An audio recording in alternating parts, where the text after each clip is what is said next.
Hey guys, this is Dr. Ben, audiologist and tinnitus specialist. I'm here today with Kyle, who lives in California, and Kyle would like to share a few sentences about his experience on his journey with tinnitus, with ringing in the ears. He was Yeah. describing how he went through most of the stages of habituation, and he wanted to share some words with our community. Thanks, hmm Kyle. Yeah, my pleasure. Thanks for having me, Ben.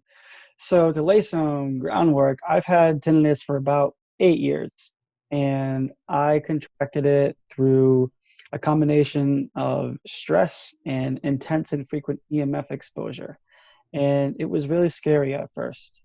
Being someone who is so responsible and disciplined with his health and his well-being, so many days, like I was paleo diet before I was even paleo. I'm like, okay, how do I fix this? How do I get my hearing back? How do I heal? Right. And I did all the research, like I'm sure many of you have too, and figuring out, oh, there's some supplements you can take, or, sound therapy. In fact, everything that Ben has in his guide is amazing. It's the full prescription of different ways to approach this. And in the end, for me, what I have found in my relationship within this is that, well, there's a physiological change, of course. In time, your body gets used to it. And then since it notices, it's there and it's been there a while, it kind of like subdues it a bit. And that helps in a very real and practical way. But more importantly for me, whenever I am out of integrity with my own health and well-being, whether it's drinking too much coffee or drinking or allowing myself to get too stressed, it flares up a little bit.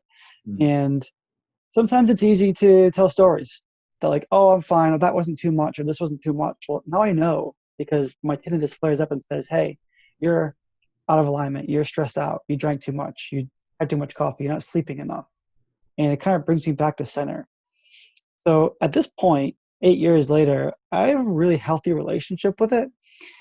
When it comes up, I have an awareness that it's happening, and rarely does it put me in a negative thought loop. It's more like oh, that's still there, and this is giving me information that's helping me remember where I should be. Now, of course, I never stop doing the research and continuing to explore ways to get to know it better, but it's not from a place where I need to fix it, solve it.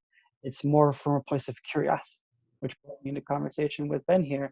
Personally, I'm most excited about joining a community, talk to other people about their experiences, and hopefully share some of my experience, because it's not really that bad once you develop the healthy relationship with it. Kyle, thank you so much. We're really grateful that you shared that journey.